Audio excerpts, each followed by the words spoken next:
বছর তোফায়েল আহমেদ সাহেব এবং তার পরিবার এই ভোলাতে এমন কোন অন্যায় নাই যেটা করে নাই আপনার। আমার আমি তোফায়েল আহমেদ সাহেবকে আমার মুরব্বী হিসাবে বলতে চাই, তোফায়েল সাহেব বড় নেতা হওয়ার চেয়ে ভালো মানুষ হওয়া ভালো। আজকে দেখেন নাজিউরের সন্তান এখানে ভোলাতে, মোশাররফ হোসেন শাহজাহানের সন্তান আজকে ভোলাতে, অথচ আপনার বংশধররা বোরকা পরে ভোলা পালিয়ে যাবে। এটা আল্লাহর বিচার। আল্লাহ আপনাকে জীবিত রেখেছে। আপনি যে অন্যায়গুলি করেছেন, চুনু সাইফুল্লাহ মোতারা মাস্টার বাবুল থেকে আরম্ভ করে এত হত্যার পরে ভোলাতে উঠতে দেবো না। নাজিউর রহমান মঞ্জু এই ভোলার রূপকার, তার কবরের 100 ফিট দূরে দাঁড়িয়ে উত্তর দিগল দিতে আপনি আমার মৃত বাবাকে অপমান করেছেন তোফায়েল সাহেব। আমি চুপ করেছিলাম। আমি আল্লাহর কাছে বলছি, আল্লাহ তুমি বিচার করো। এই বাড়ি, যেই বাড়িতে আজকে আপনারা আছেন, এই বাড়ি আগুন দিয়ে দিয়েছে, কিন্তু তোফায়েল সাহেব আপনাদের এত বড় পতন হওয়ার পরেও আপনার বাড়ি থেকেও ফুলের টোক্কাও মারে নাই। এইটাই আপনার সাথে আমাদের পার্থক্য। আপনি যাদের নিয়ে স্বপ্ন রেখেছিলেন, মনে করেছিলেন বিএনপি জাতীয় পার্টি এই ভোলাতে কেউ থাকবে না, আমি আমার মতো চলবো। আজকে দেখেন আল্লাহর তরফ থেকে গজব নাজিল হয়েছে। আপনি গর্ব করে রাস্তায় বেরোতেন। তোফায়েল সাহেব আজকে আপনি পলাতক। আপনার শত্রু বিএনপি না, আপনার শত্রু বাংলাদেশের মানুষ। এই আওয়ামী লীগ যাকে এখন মানুষ নব্বর রাজাকার ডাকে, যাদের হাতের রক্তের লাল দাগ, মাসুম শিশু থেকে আরম্ভ করে রিক্সাওয়ালা, ফেরিওয়ালা, দোকানদার, সাধারণ গৃহিণী, এমন কেউ আওয়ামী লীগের বুলেট থেকে রক্ষা পায় নাই। দেখলেন তো আল্লাহর কি বিচার? এটা আল্লাহর বিচার। আপনাকেও বলি, সারা জীবন যে অহংকার করেছেন, একে মামলা দেওয়া, ওকে মামলা দেওয়া, ওর বাড়ি থেকে উঠায় নিয়ে আসা, ওর জমি দখল করা, ওর লঞ্চের পারমিট বাতিল করা, একে এই করা, ওকে সে করা, আজকে দেখলেন তো আল্লাহর খেলা।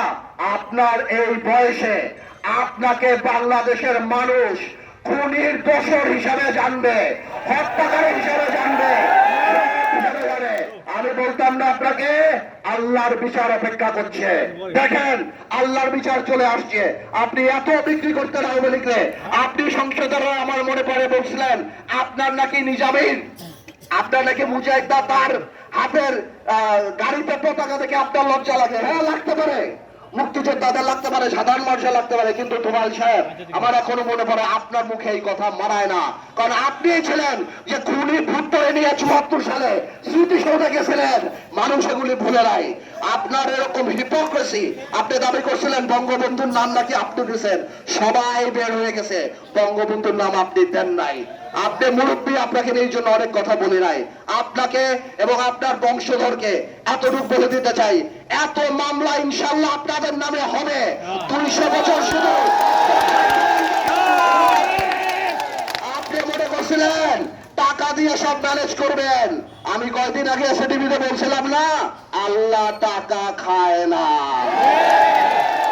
আপনার বিচার আল্লাহ করবে, আপনার বংশধরদের বিচার আল্লাহ করবে। আপনি যে চোর বংশধর রেখে গেছেন, তাদের বিচারে ভোলার মাটিতে হবে। এমন উদাহরণ সৃষ্টি করবো ইনশাআল্লাহ ভোলাতে আগামীতে। কেউ আর মানুষের ক্ষতি করার, বাড়িঘরে লুট করার, কারো মহিষ খেয়ে ফেলার, কারো জমি খেয়ে ফেলার, কারো গরু ফেলার, এই চিন্তা আর কেউ আগামীতে করবে না। ভাইয়েরা আমার, এই বৃষ্টিতে আপনারা সবাই আমার জন্য অপেক্ষা করছেন। আপনারা দোয়া করবেন, আমরা জানি আওয়ামী লীগের এই পতন থেকে শিক্ষা পাই। আমরা জানি বুঝি এই ক্ষমতা আমাদের কাছে আমানত। আমরা জানি অহংকারী না হয়ে উঠি, আমরা জানি দুর্নীতিবাজ না হয়ে উঠি। আল্লাহ তাআলা ক্ষমতা দিক আর না দিক, আওয়ামী লীগের মতো এত অসম্মানী যাতে না দেয়। আপনারা সবাই ভালো থাকেন, ইনশাআল্লাহ সংগঠিত হন। যখন সঠিক সময় আসবে, তখন নির্বাচনের ডাক আমরা দিব, তখন আমরা বলে দিব। আপাতত এই তোফায়েল আহমেদ বলেন বা আওয়ামী লীগ সরকারের এই অত্যাচার নিয়ে আমরা এখান থেকে শিক্ষা গ্রহণ করে। দেখেন আরেকটা কথা বলি, আমি আসার আগে দেশনেত্রী খালেদা জিয়ার ওখানে দেখা করতে গেছিলাম। আমার এত কষ্ট লেগেছে, আজকে ওনার মতো মানুষও বিদেশে চিকিৎসা করতে দিতে যায় নাই। আমি একদিন বলছিলাম যে প্লেনে উঠতে পারবে না, তাই হেলিকপ্টার করে যাইতে হয়েছে ইনশাআল্লাহ। তারেক তারেক রহমান স্ত্রী তাদের নাম আছে, এত হাজার মামলা দিয়েছে। আমি যখন রিমান্ডে ছিলাম আরো দেখছি বাচ্চাদের ছেলেদের ধরে নিয়ে আসছো। আমি স্বাধীনতা যুদ্ধ দেখি নাই, আমি পাকিস্তানের অত্যাচার দেখি নাই। রাত হলে আমাদের বুক কাঁপতো, চোখ বেঁধে ভালো ভালো নেতাদেরকে চোখ বেঁধে হাতে হ্যান্ডকাপ পরিয়ে নিয়ে যে মারতো। এই নূরের মতো একটা বাচ্চা ছেলের আপনারা দেখেন নাই কি মারটা মারছে। ভাই বলতে গেলে অনেক কথা বলে বলবো, আরেকদিন বলবো। আপনারা দোয়া করবেন আমরা জানি এই বৈষম্য বিরোধী ছাত্র আন্দোলনে যারা মারা গেছে তাদের রক্তের সাথে কোনোভাবে বেইমানি না করি।